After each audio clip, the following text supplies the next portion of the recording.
Ibu akan memberikan penjelasan tentang bagaimana gen dapat mengendalikan sifat-sifat makhluk hidup. Adanya susunan basa nitrogen pada gen mempengaruhi genetika seseorang dan diwariskan dari induk atau orang tua kepada anak-anaknya atau keturunannya. Urutan basa nitrogen yang sekaligus merupakan urutan nukleotida menjadi identitas biologis individu makhluk hidup. Informasi genetik dicetak dalam bentuk kode urutan basa nitrogen pada DNA. Perhatikan pada gambar. Jadi DNA itu ada 2 pita nukleotida. Kemarin kan bentuknya double helix gitu ya. Nah, kalau dijabarkan seperti itu. Pita DNA pertama itu basa nitrogennya terlihat di situ guanin. Pasangannya ada di pita nukleotida yang kedua, yaitu basa nitrogen sitosin. Sitosin itu membacanya, jadi boleh ditulis S, boleh ditulis C. Kemudian pada pita pertama, DNA pertama, itu tertulis sitosin. Pasangannya di DNA kedua atau pita DNA kedua itu adalah guanin. Selanjutnya adenin yang atas, pasangannya adalah timin. Timin pasangannya dengan adenin. Itu adalah basa-basa nitrogen pada DNA. Kemudian jika memisah pada saat sel membelah, maka pita-pita itu akan terpisah.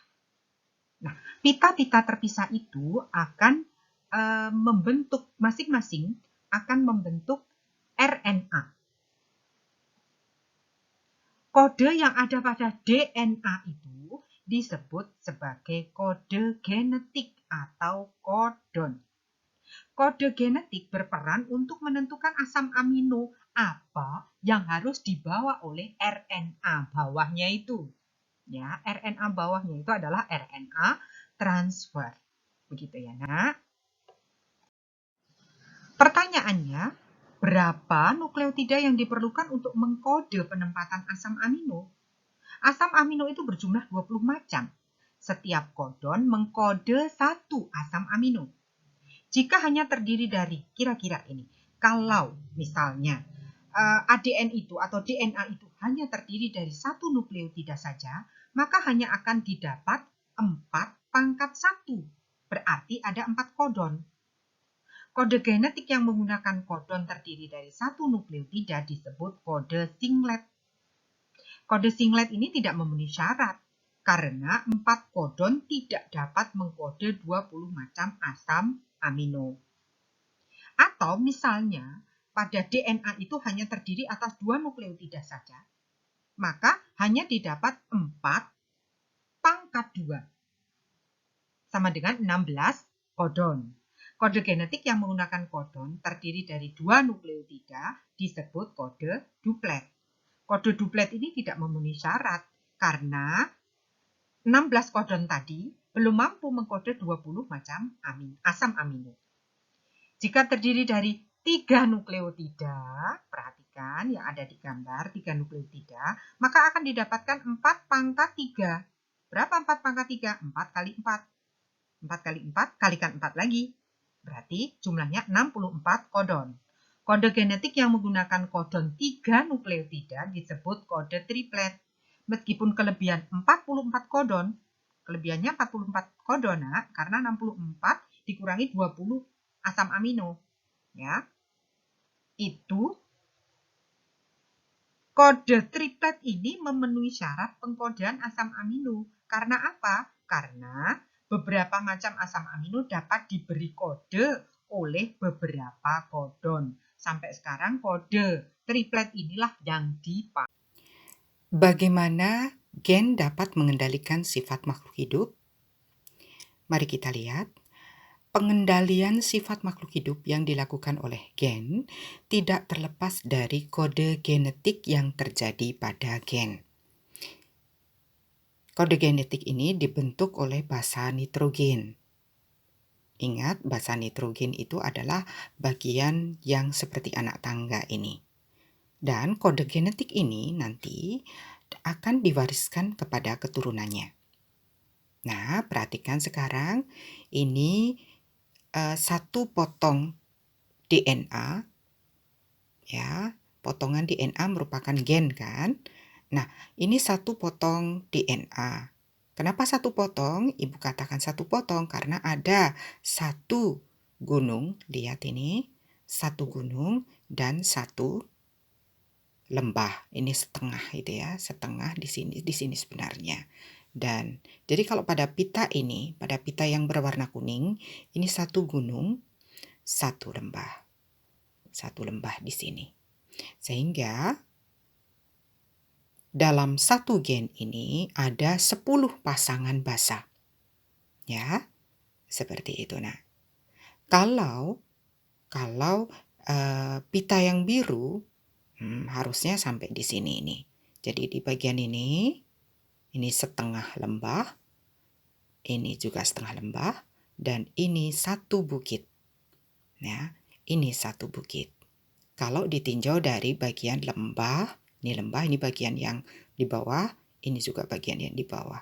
Ini bukitnya, ini setengah lembah, ini setengah lembah. Ini satu gen.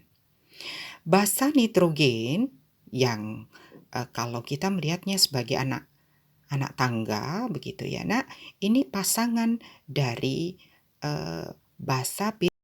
Kemudian bagaimana prosesnya? Perhatikan penjelasan ibu berikut.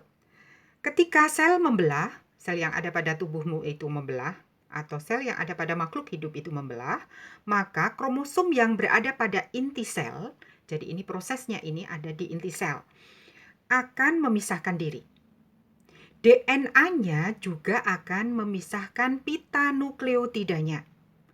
Jadi dua pita ini akan berpisah semacam ini ya nak, berpisah sehingga pasangan basa nitrogen, misalnya ini adenin dengan timin kan, sitosin dengan guanin, ini juga akan memisahkan diri. Karena memisahkan diri, maka basa nitrogen ini bebas, tidak terikat, kan begitu. Sehingga karena tidak terikat, maka memungkinkan DNA ini membentuk RNA. Ya, RNA ini akan menjadi pasangannya DNA untuk menerjemahkan gitu ya, atau memberi pasangan dari basa-basa nitrogen yang ada pada dua pita ini. Jadi RNA berpasangan dengan DNA yang satu ini memberikan pasangan basa nitrogen, misalnya adenin ya, pasangannya adalah timin, maka di RNA ini juga memberikan pasangan. Kalau adenin timin itu tidak ada di RNA, adanya adalah urasil, berarti ini pasangannya dengan di sini adalah urasil. Kemudian sitosin pasangannya adalah guanin, ada guanin. Timin ya, yang ada di DNA timin, maka RNA akan memberikan pasangan adenin. Begitu nak. Ingat, di RNA itu tidak ada timin. Adanya adalah urasil. Kemarin sudah dihafalkan ya, CTP itu kalau di DNA, tapi kalau di RNA adalah CUP. Sitosin, urasil merupakan basa pirimid. Basa nitrogen pada DNA ini yang tersusun rapi, ini disebut sebagai kodon. Kemudian RNA yang membentuk pasangan basa dengan ADN, ini prosesnya disebut transkripsi.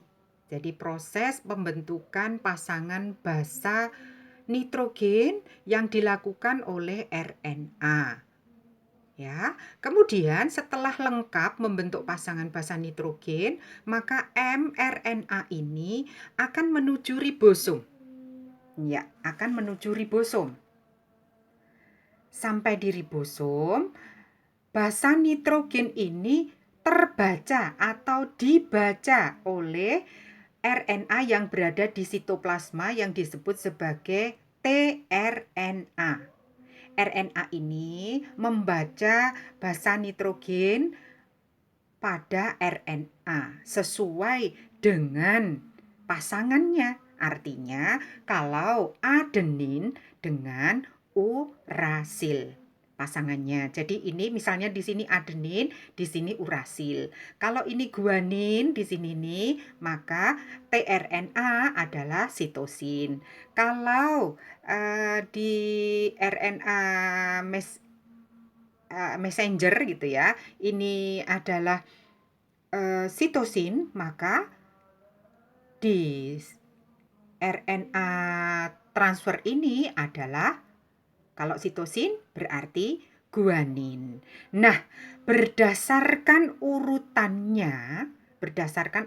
basanya, maka tRNA ini membawa apa? Membawa asam amino. Ya, jadi membawa asam amino pada atau dari sitoplasma, karena asam amino itu banyak tersebar di sitoplasma. Sehingga sesuai dengan kodenya di sini, ya, sesuai dengan kode di yang tadi dibawa oleh RNA messenger, maka tRNA ini membuat pasangan kode sekaligus. Kode itu adalah merupakan asam amino yang dibawa. Untuk lebih jelasnya, Ibu perlihatkan pada kalian sebagai catatan seperti ini. Jadi diulang ya, tadi di DNA itu misalnya pasangannya begini nak, adenin dengan timin, sitosin dengan guanin, guanin dengan sitosin, misalnya seperti itu, Kemudian pita nukleotida ini akan memisah. Bu Guru ambil satu ya, satu saja, misalnya ini yang merah ini. Maka mRNA tadi akan membentuk pasangannya, sitosin dengan guanin, adenin dengan urasil, karena mRNA itu tidak punya timin. Ya, kalau di DNA itu adenin pasangannya adalah timin, tapi karena ini RNA maka pasangannya urasil, lengkap seperti ini nak. Ya, kemudian mRNA ini merupakan kodon tadi sudah ya. Kemudian menuju ribosom. Sampai di ribosom dibaca oleh tRNA. Jadi ini menuju ribosom, berada di sini ya nak. Dibaca oleh tRNA. Kalau adenin pasangannya adalah dengan urasil. Kemudian sitosin pasangannya dengan guanin. Guanin pasangannya dengan adenin. Kalau dibaca UGS. UGS itu asam amino yang dibawa oleh tRNA, dibawa dari sitoplasma adalah UGS itu atau UGC ya, itu adalah sistein. Begitu sistein ini di ribosom, maka diikat. Ya, diikat oleh siapa? Diikat oleh rRNA. Diikat oleh ribosom, RNA pada ribosom. Kemudian setelah itu ini naik. Karena ini sudah keluar, maka lanjut di bawahnya. Asam amino yang di bawah sesuai dengan kode ini, leusin. Sesuai berikutnya seperti itu. Sehingga akan terbentuk ikatan-ikatan asam amino. Gitu ya nak.